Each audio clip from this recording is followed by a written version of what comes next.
Welcome to New York Got Game. Welcome back to another edition of New York Got Game. Basketball season heating up around the NBA. Knicks and Nets off to a decent start. Nets surprising some people. Got 6 wins as they start this week. Knicks are at 9-7. This episode, we're going to talk a little bit about the NBA and the New York Knicks, but we're going to have a really heavy focus for the first time this fall on some high school basketball. I got a special guest with me to talk about some high school basketball here in New York City. So let's get right to it. The Knicks are heating up. Here on New York Got Game, we like to shine a spotlight on the stories shaping basketball here in New York City. And today we're going to dive into one of the most compelling success stories in high school hoops. Joining me in studio is a man who coaches the powerhouse AAU squad Jellyfam and the head coach of Our Savior Lutheran's national basketball program, which has turned into a national force. My guy, Peter Wehye. Pete, what's going on, man? I'm good. I'm blessed and highly favored. Happy to be here. Man, I'm glad to have you here, man. It's been a long time coming. You are one of the best coaches in New York City basketball. Bless. How tired are you? Because I know you're also one of the most hardest working coaches out there. Every time I see you on social media, I'm like, Pete, somewhere. Yes. Yes, I think that's why I say it's a blessing. It's a lot of hard work to really put it together because we have the kids who live on campus and basically they're here. So it's not just school and practice. It's sort of about 24-hour job. So it's a little bit tough. Yeah, it's work, but you love it. No, it's great. First thing I want to let people know, Pete Pete absolutely loves what he's done. But I wanted to talk to you about this and where you coach at Our Savior Lutheran, right? You've turned around the basketball program at the school. What's been the key to the resurgence of Our Savior Lutheran basketball as a powerhouse program in New York City? That's part one. And then how is the OSL culture? How has that evolved under your leadership? Man, I think first we were able to do it through a lot of help. I didn't do this alone. I had some great mentors. Dana Dingle and Shandu McNeil from New York Lightning were very instrumental in helping me get to this point. Actually coaching AAU, traveling, seeing different places, meeting different coaches. That's what made it really huge. As far as with Our Savior Lutheran, oh man, small gym, little school, but the culture is what we hang our hat on, and we building a family. So we realized that it was more about, not about winning, but taking care of our own, right? Bringing kids into a family. That's what I wanted to create. That's what I saw with the Lightning. They put a lot of kids in school. So our goal was to kind of take care of our kids, give them a head start, and try to get them to really be successful in the next level in whatever they wanted to do. Right, whether it's basketball or whatever it is they might do, you want them to be successful about that. Yes, but you got to build a foundation. And our culture is built on discipline. And we look at discipline as love. And it's tough because nobody wants to walk into somewhere and say we want to be disciplined. But that's how we achieve our goals. We didn't have all of the 5 stars, right? We had to build the program basically brick by brick. So we needed players who were ready to basically put in that fight and put in that hard work to really get us there.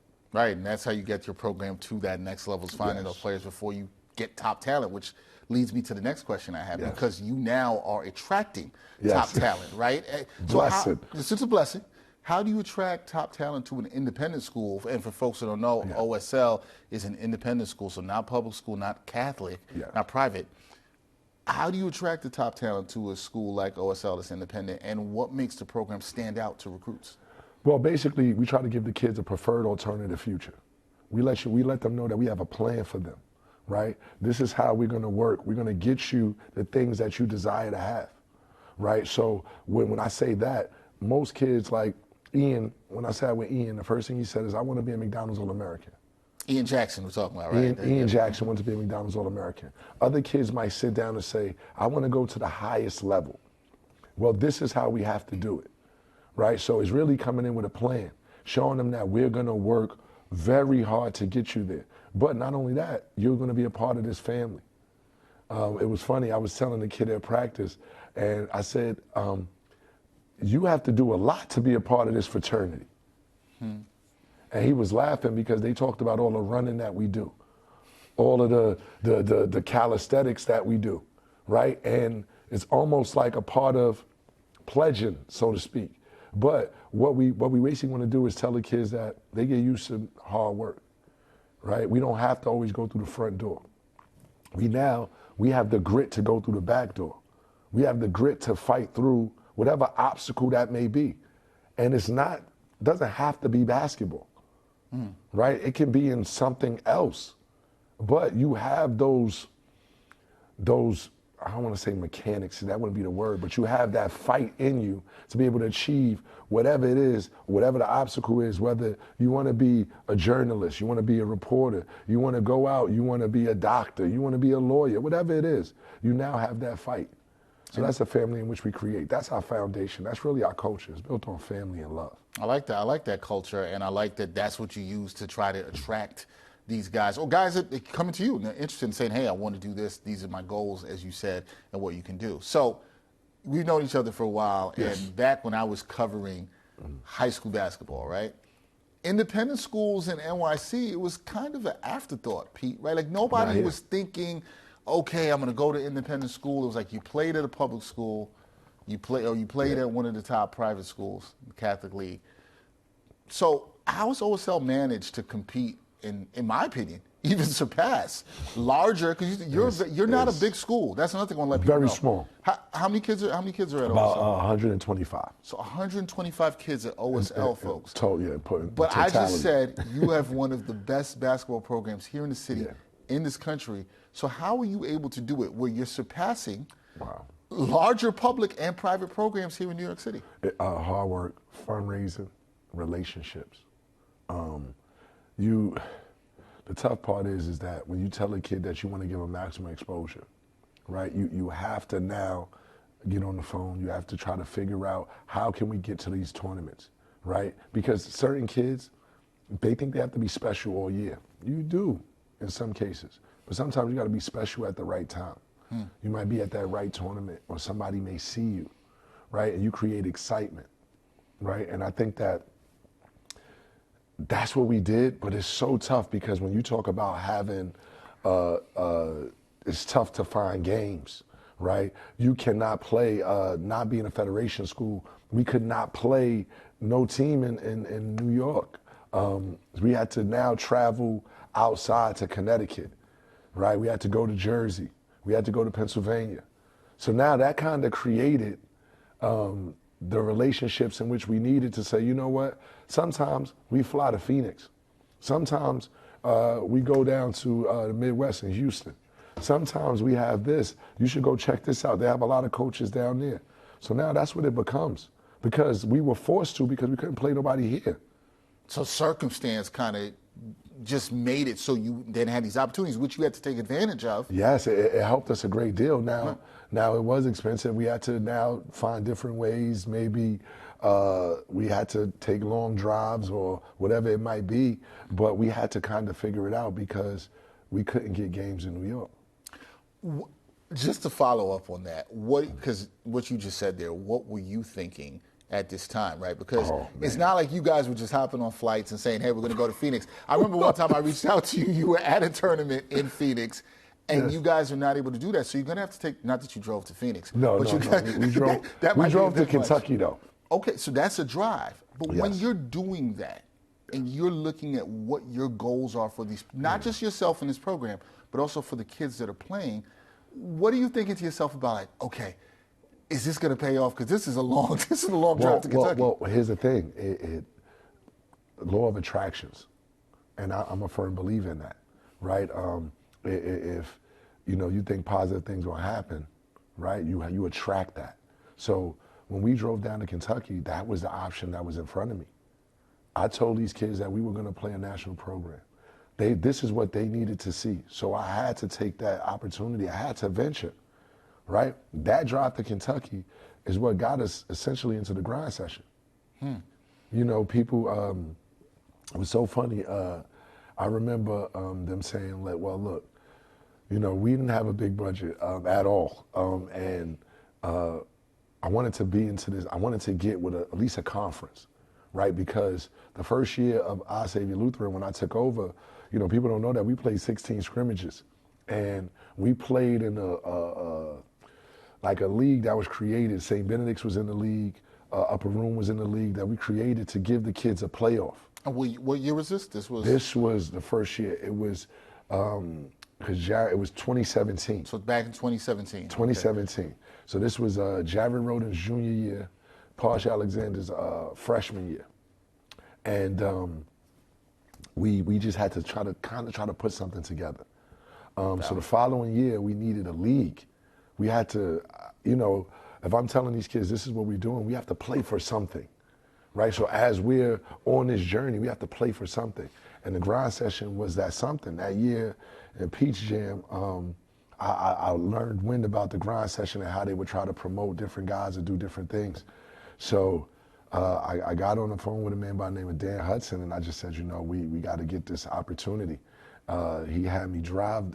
Well, he didn't have me. More driving. He basically said that they would help us out with some of the costs to get down there, as far as hotels and some food. So basically, we just had to find transportation. So we had a school bus that we had registered, OSL Lutheran school bus, and man, put that thing on the road. And we drove to Kentucky, which should have took us about, I think, 13 hours, but because you had to, with the school buses, only go but so fast, it took us about 17. But that changed the program. If you had never made that trip, then you're not part of the grind session. You don't get we that. We ended up beating Hillcrest Prep that had, I think, a kid by the name of Kyrie Walker, who was ranked high, and then Prolific Prep had Namari Burnett and another big name guy, and I think they were ranked like 2 or 3 or 5 in the country, something like that.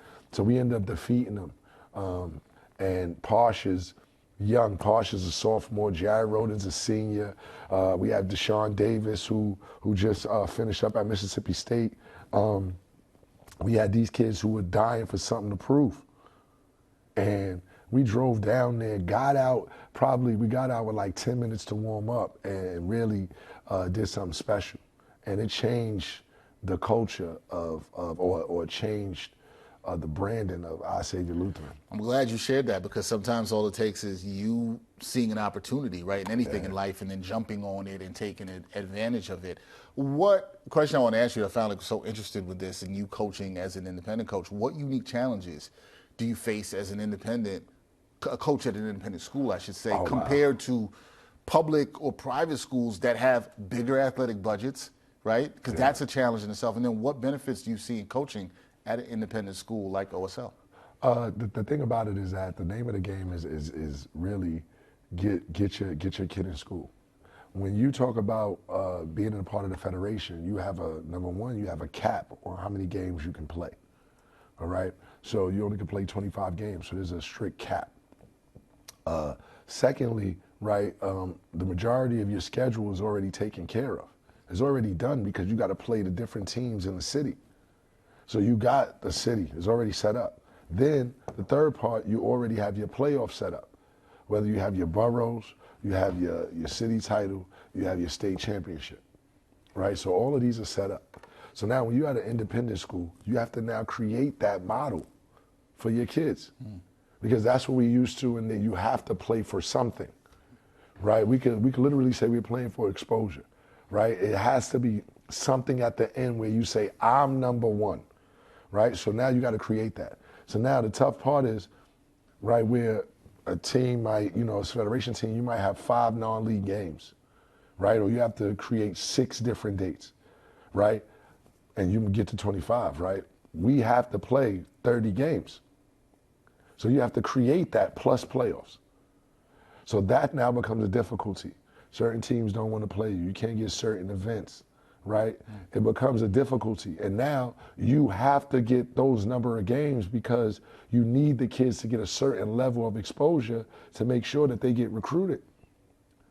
That sounds like a lot, because it's like not only you coaching, you're sort of like a general manager. Absolutely. You're a scheduler. Yes. There's a lot more with it, and so how do you balance all that? Because that's how do you balance it's tough. I'm still to this day I'm still figuring it out. But it's really having good people around you as well, right? You having people who understand what the mission is, understand what the assignment is, and they step up to the plate and really do their jobs, right? Because I'd be a fool to say I'm doing this alone, right? We get a lot of help, and big shout out to Pastor Matt Gonzalez, man, the head of school at Our Savior Lutheran. Really instrumental. Wasn't there at the beginning when I was first there, but since he's come and he's taken over for Pastor Achiuwa, who retired, Our Savior Lutheran is going to new heights. You know what I'm saying? He understands the dream. He's right there with me in the vision. And now, you know, it's funny because we call it like basketball ministry now. And it's not really funny because what we're doing is we really changing lives. So it's to be able to do it at this level is really to have good people around you, you know? Yeah. And good mentorship. That's why I tell you with Dana Ding or Shandu McNeil, like, you know, you got good mentorship, people who, you know, they're helping, they're guiding you, and you're getting really good advice. But it's the people around you. People around you matter. Yeah, it's a lot of work, a lot of challenges as a coach at an independent school. I wanted to talk to you and take a look. I always like this when I have people to talk about high school hoops when we have them up here. When you look at where high school hoops is right now in New York, what's your assessment of the current state of high school basketball in NYC? And how does OSL fit into that landscape, particularly as an independent school? What do you think of the state of hoops right now in NYC? I mean, the state of hoops right now is that really it's all about exposure right now. And right now, I think that it ain't about the winning anymore. When you look at it, there's no state title to play for, right? There wasn't a PSAL City championship game last year, right? And now, when you look at it right now, it's about the events more so than, you know, the title game. You know, what's happened at the events, whether it's the Jordan event, the Swoosh Classic, right? What events are you playing in, right? And there's all these showcase events, Hoop Hall, right? Are you going to City of Palms, right? So now it's really about your exposure. So really where it was about school spirit and different things, it's about who I'm playing with and how can I get maximum exposure, right? So it's not about the winning.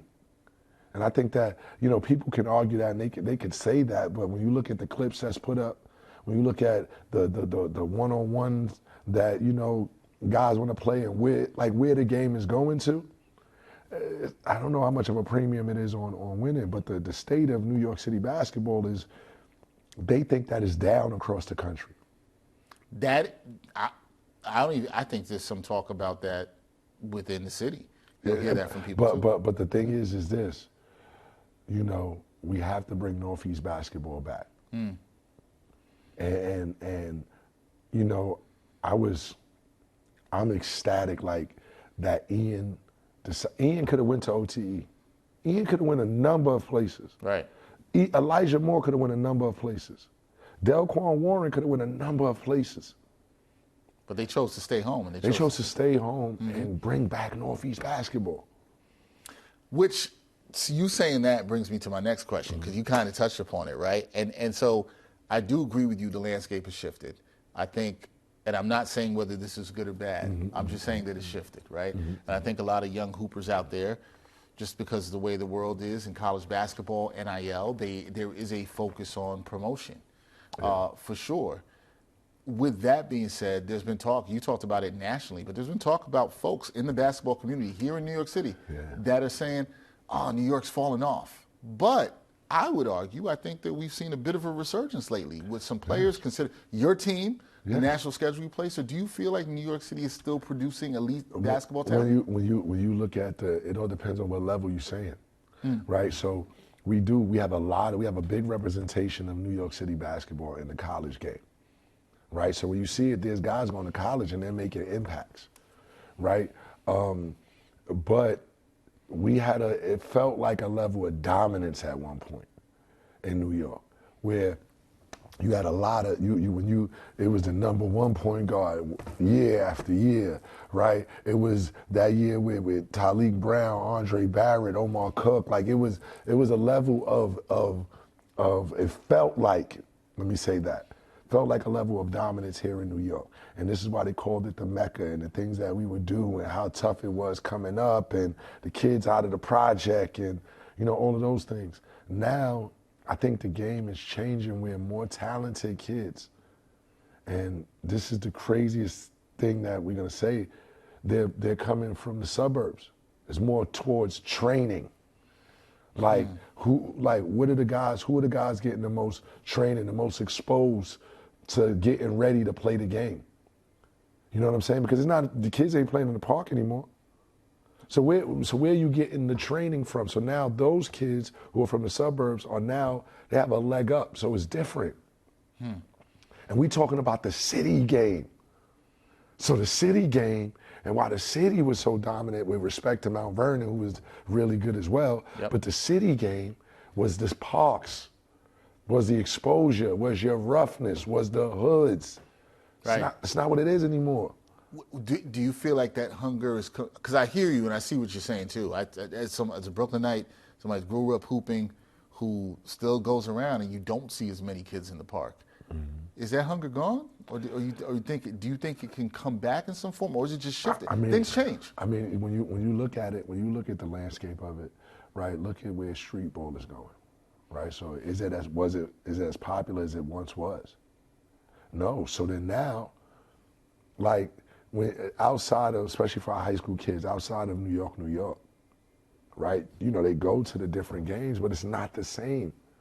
So the park and the street cred, like what's happening to it? And that's my thing. Or you go to these places and then it's a one-on-one and they're not playing like real basketball. And not that it's fake basketball, it's just, you know, if you now go to a high school setting or you go to a college setting, like would those same things translate?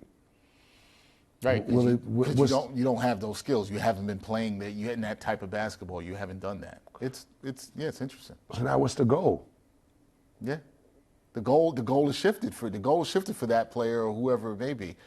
And I understand by saying this. I love that Pete and I have a discussion. Everything shifts. I understand that. Yes. Everything always changes, and we're evolving. So I'm not saying it has to be like it was once, but I do worry a little bit about the hunger aspect of it for people in the sport. And is that still there? You called it the city game. That's what basketball's always been known as here in New York City. Yes, it's the city game. It's a game that's loved by people of all backgrounds, immigrants. It's been loved. And so you kind of wonder about that shift in there happening. But it's something to keep an eye on. Do I think the state of basketball in New York is good, Pete? Yes, I do. Oh, yes. Well, I do. Well, when you look at it, you still had a number of McDonald's All-Americans come out last year. Right. And one came from the Catholic League. So it's not like it's really going to but how do we recreate it? But see, the thing is, and when I tell everybody, the landscape is changing. Right. The basketball landscape. So now everybody is going in, and now it's a prep showcase situation. Right? What leagues? So now if you're talking about EYBL Scholastic and you're talking about Overtime Elite, right? Those are national leagues. So now what other leagues are there? Right? So you say the grind session is up there. So then now what other league is it? And that's where the eyeballs are. The eyeballs are on those leagues now. You and I were talking about that too, but the eyeballs are on those leagues because, as you said, and I think it's a fantastic point, it is a lot about exposure. Now, Pete, you've coached high-level players like Precious Achiuwa, New York Knickerbocker right now. Well, see, here's the thing. Everybody says that. So technically, I did not. Oh, okay. So Precious was at Our Savior Lutheran. Yes. I was hired as the head coach, right? I had a meeting with his people to try to get him to stay. He did not stay. He transferred from Our Savior Lutheran to St. Benedict's. And then from St. Benedict's, he transferred to Monteverde, right? So that year, I wanted, so talk to him. We have a great relationship with Precious. I know, so that I know you did. I knew you had a good relationship. During his pre-draft workouts, during the pandemic, we were fortunate. We actually have footage of it. We were fortunate, him, Mahmoud Abdul-Rayouf, they used Our Savior Lutheran to prepare for the draft when he was drafted. So that's how much love and connection. So he reps the school, takes care of it. My brother, Christopher Wehye, also known as Six, he is the one who gave him a lot of training, worked with him a lot while he was there at Our Savior Lutheran. So it's still connected within the family. I just wasn't able to coach. I wish I did. I wanted him and Jared to play together. Him and Jared Roden, it would have been amazing. I want to say that. It would have. I went Parch Alexander at the point guard. That would have been an amazing team. But Yes. Considering you have a connection with Precious. Absolutely, yes, I right? do. Yes, I do. Just make it clear. Didn't coach him, but you have a connection. It's still, Absolutely. still a good relationship. Very, very good relationship. I remember even when he got drafted, I texted you about that because you had a relationship in that. Yes. What's your approach to helping players reach the next level? Because players will know that. They'll look at, hey, Pete's had a connection with someone like a Precious Achiuwa. He's coached Pasha Alexander. Or Jared Roden, who's now with the Charlotte Hornets. Hornets, right. Jared, who's with the Hornets, right? Yeah. And I know you're very proud of that, too. Yes. But what's your approach to helping players reach that next level? Because players are coming to you and saying, hey, this is where I want to go. Either I want to play D1 ball, I want to go to the NBA. What's your approach? When you look at it, it's about having a hard head mentality. So with a lot of these kids, they think it's just about skill. When you come to OSL, this is what I think I'm going to go by. One of the things a player said, it ain't just basketball. So when we come there, when we talk about family, we building these guys as men. So when Jared Roden came down to talk to one of our teams at OCE, the biggest part he wanted to talk about was that once you get to a certain level, everybody's good. Right. Everybody's talented. You look at Precious. Precious played the small forward in high school. He plays the 5 for the Knicks. Right. Okay? So what I'm telling you is that it's not about his skill. It's about his will. His will, how hard you want to play, right? What kind of person you are, right? Are you a good teammate, right? Because there's only a handful of guys who are going to be those guys, right? Everybody else, right, you have to do your job. Yeah. So it's about being a well-rounded person. And I think that that's what we get, and that's what we get through discipline, through hard work, through different things, right? It was very important. I mean, I remember Ian Jackson, you know, was here, and he was late one time, and he talked about it on his podcast. And, you know, he was like, so, you know, practice is over. Like, it's going to track meet. And yes, there is a consequence for your action. So he was late, he had to run. No. Oh, not him. The team. Team. Oh. Not just him. Oh, okay. So my coach used to do that in high school too. So what this is, we're a family. You know, I tell everybody we don't play tennis. This isn't, you know. It's not an individual sport. At all. Right. So this is a team sport. So those are the things that's going to get you there. So like, that's why I said that Precious playing the 5. Tibbs wants you to play defense. He wants you to rebound. That's what you got to do. And you got to be ready for that challenge. Right. This generation, if your role has to change, are you fit to deal with that?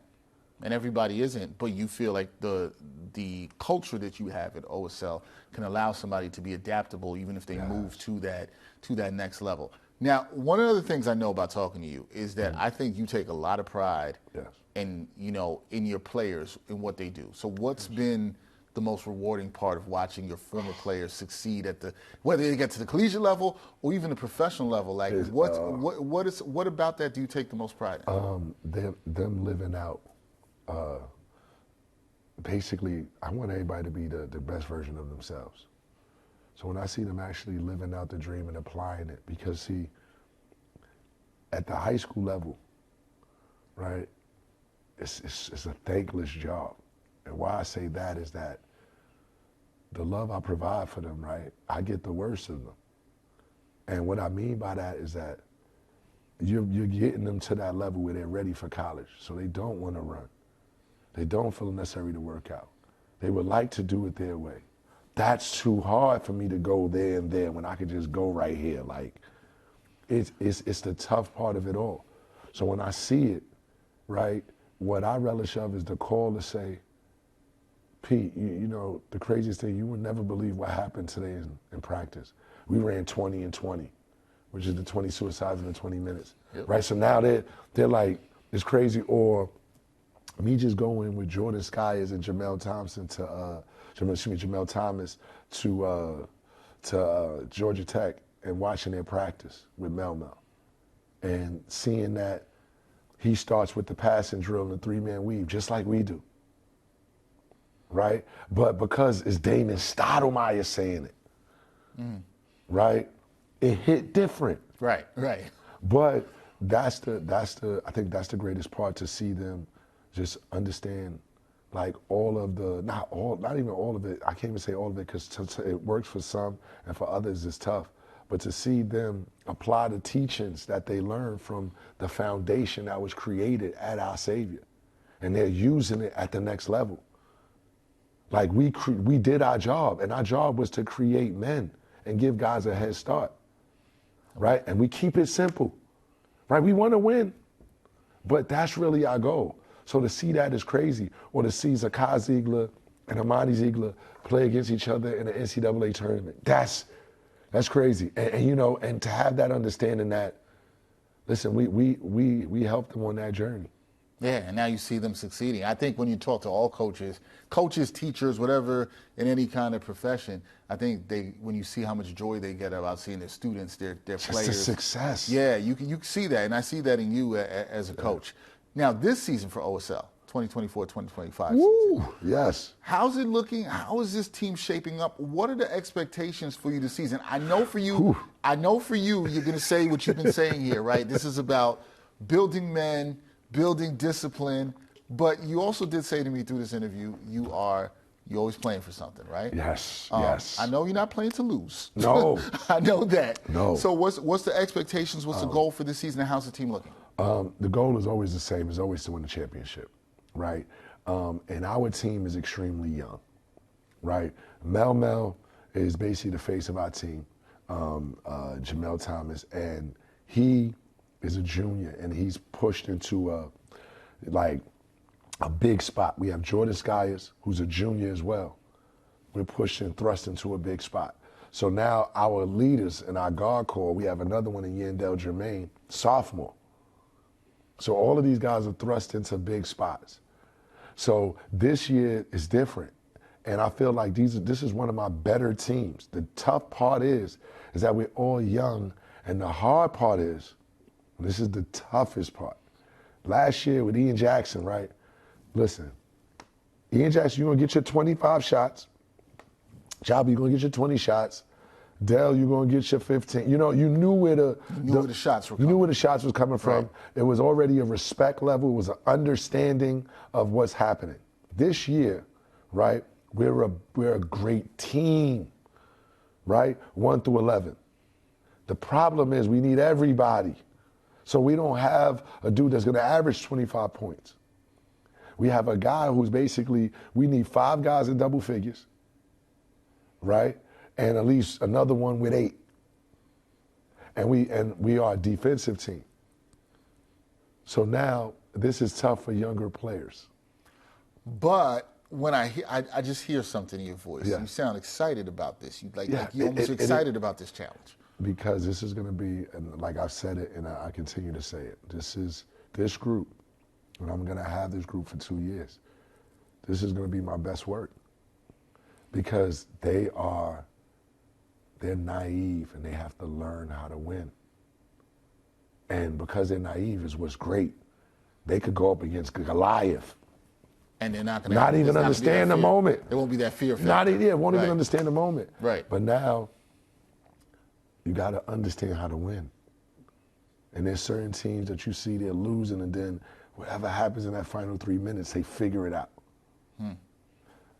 What's happening to us is that we're not figuring it out in that last 2 or 3 minutes, right? One is saying, well, I could do it. Well, I could do it. Well, no, I could do it. Right. And then now, we don't do it. So now it's learning that and having guys learn about themselves.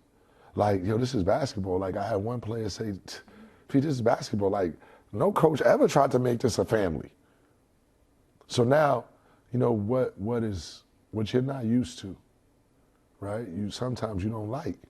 Change is hard sometimes. Or it's weird to you. So with this group is a little younger, so it's very, very different. But it's going to be my best work yet, because right now, it's Lindsay, my wife. Oh man, I love my wife. She is my rock, and I know I put her through a bunch of stuff because I know I'm the dude that I'm on the couch and I just want to check out this film before I go to bed.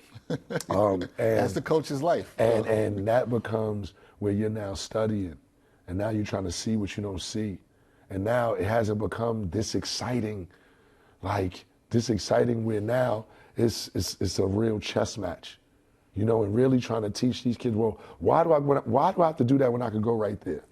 So you're really teaching. So I know that it's changing the lives and preparing them. And you can tell you love this teaching part of it, and I hear that excitement with you. Also want to talk to you about this because we were talking about this before we started recording. Yeah. Because for folks who don't know, I said it at the top, this man also coaches the really well-known Jellyfam AAU program, Yes. which has grown tremendously Yes. over the last couple of years here in New York City.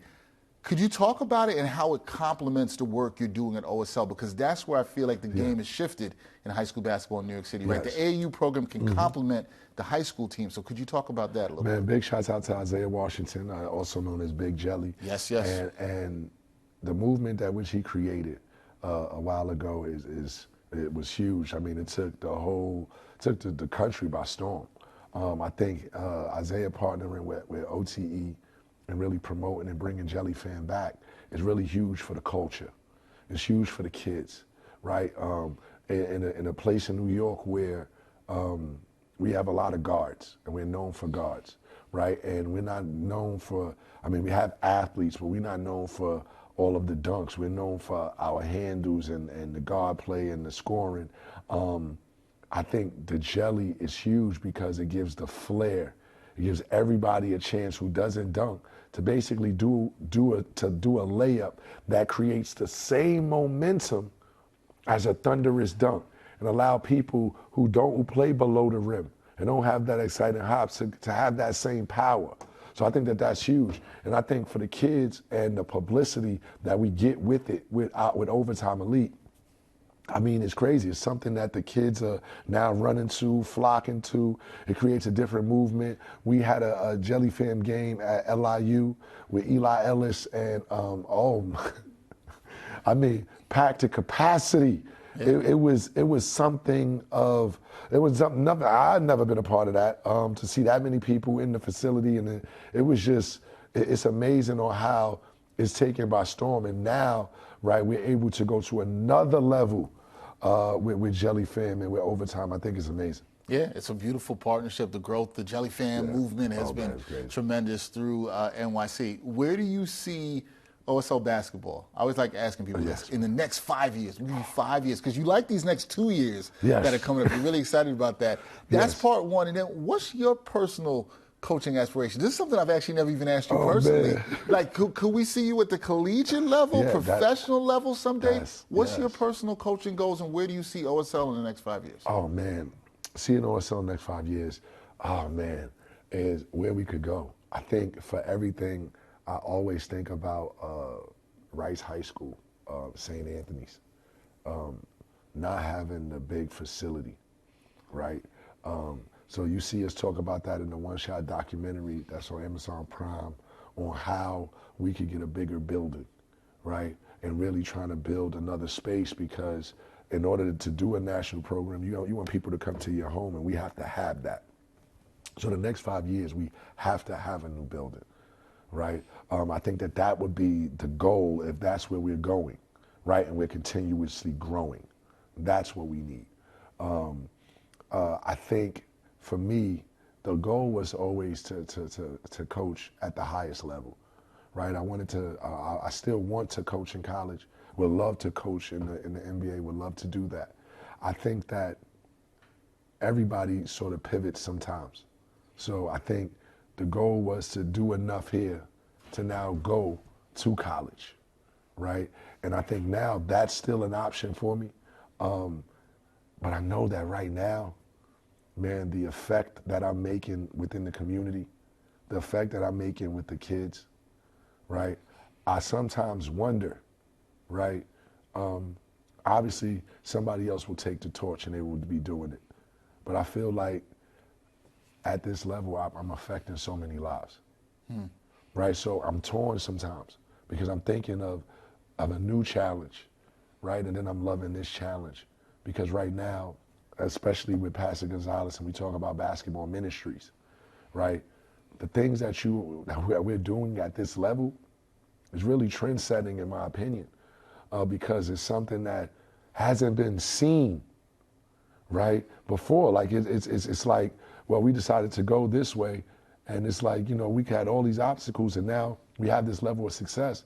Now, what else can we do, right? So I'm torn. I tell you all the time. And that's part of the reason I asked the question, because the journey has been incredible, right? Watching what you've done. We talk about the enrollment at OSL. Yes. It's not a big school, but you're talking, but you've been leveling up, and so I believe in that process. I think 5 years you can get a bigger building, a bigger facility. And for people, you heard Pete mention it, the One Shot documentary on Amazon, which Peter and OSL is featured in. Check that out.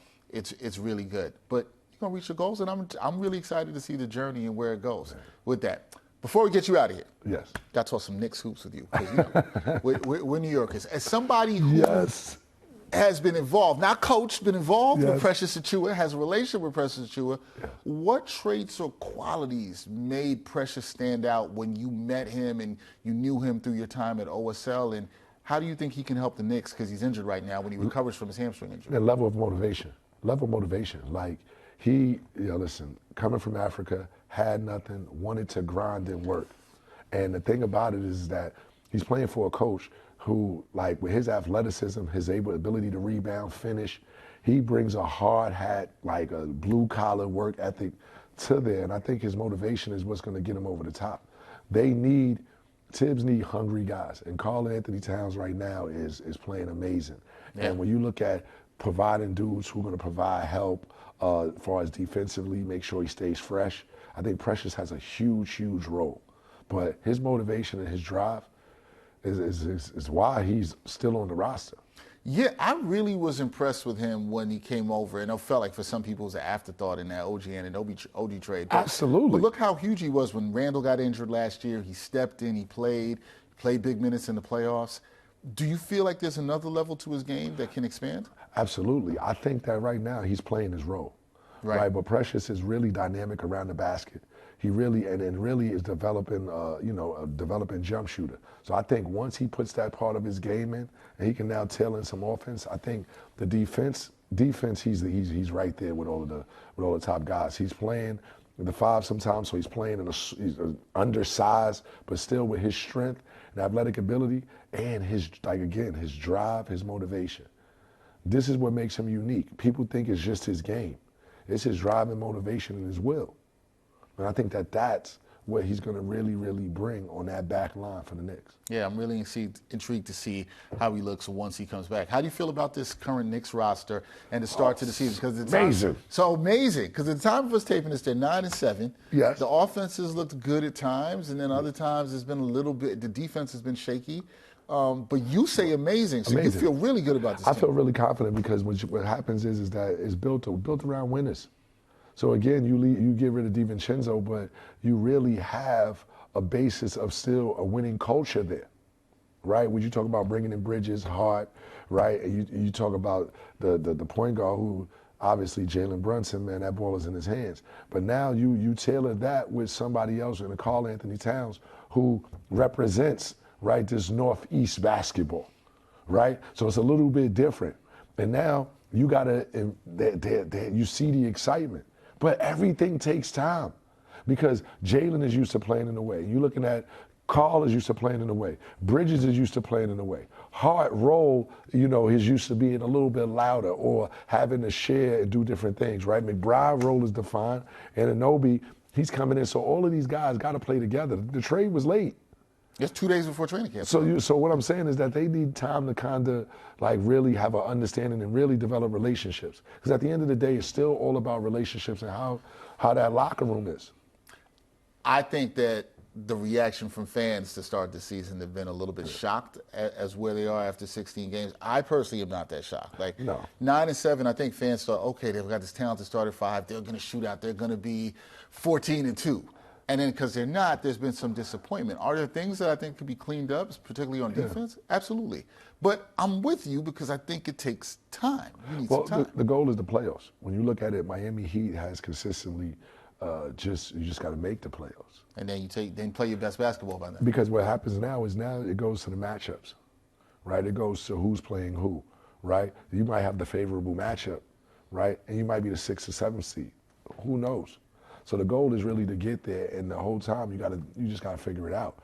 But what you know from the Knicks, and you know is gonna happen, is with Tibbs, they're gonna be a defensive-minded group. So they're gonna win late in the season. because they hang their hats on defense. So I just think that's sort of the thing that you got to think about when you think about the Knicks. Yeah, I think you got to let it take time. You think they could win it all this year? Absolutely. I think they absolutely can. I think that when you look at, I think when you look at them, you just got to think about their shooting, and I think Karl Anthony Towns helps them with that. But when you look at Boston, I mean, they won it shooting the long ball. Yeah, and they can shoot and they can spread the floor. So if you could do that even with your 5-man, now it creates a little bit of a different dynamic. It does. Knicks are going to be fun to watch. Knicks are going to be fun to watch. You know what else is going to be fun to watch, people? OSL. Yes. One of the best programs in New York City, one of the best programs in the country. This is my guy, Peter Wehye. Pete, it's been a long time. We've been trying to get you up here. Yes. You are a busy man. I appreciate you giving me some time. Yes. I got to have you back. I got to pull up and check out a game because that's what I haven't done yet. Yes, man. We're actually. You have a showcase or tournament coming up soon. We have a showcase on December 20th, right? And right now we're finalizing the venue right now. We'll be playing at Elm Court most likely December 22nd. But we're going to get a lot of that stuff out there to really lock down the venues because, you know, certain criterias when you play for Overtime Elite that they want for the gym and different things like that. So we have different events coming up. But December 20th, December 22nd, and January 20th are going to be the dates that we'll be doing OTE games here in New York. Can't wait. I'm going to pull up to one of those games for sure. Yes, I got to pull up and cheer you on the sideline. Again, that is my guy, Peter Wehye, coach of Our Savior Lutheran and Jellyfam AAU. Pete, we're going to do this again. Got to get you back up on New York Game. Totally appreciate it, man. And hopefully at this time I'll get another McDonald's American and bring some company up here with me. Oh, hey, we had one McDonald's All-American sit right where you were sitting last year. Oh, man. All-Americans, McDonald's All-Americans are absolutely welcome on New York Game, along with legendary coaches like yourself. Man, I'm totally appreciated, Dexter. Thank you so much, my brother. Thank you, brother. Appreciate you.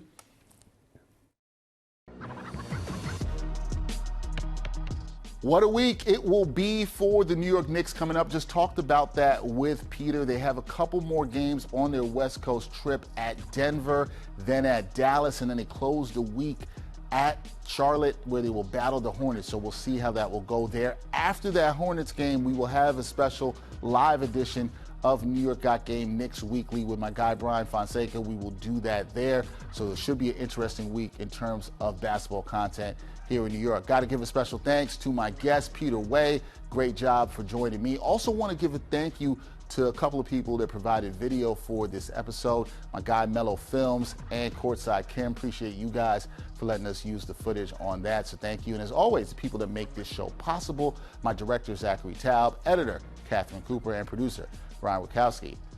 That's it for this episode of New York Game. We will catch you next week. I'm Dexter Henry, and we'll see you next time on New York Game. And thanks for watching New York Game. Boom shakalaka.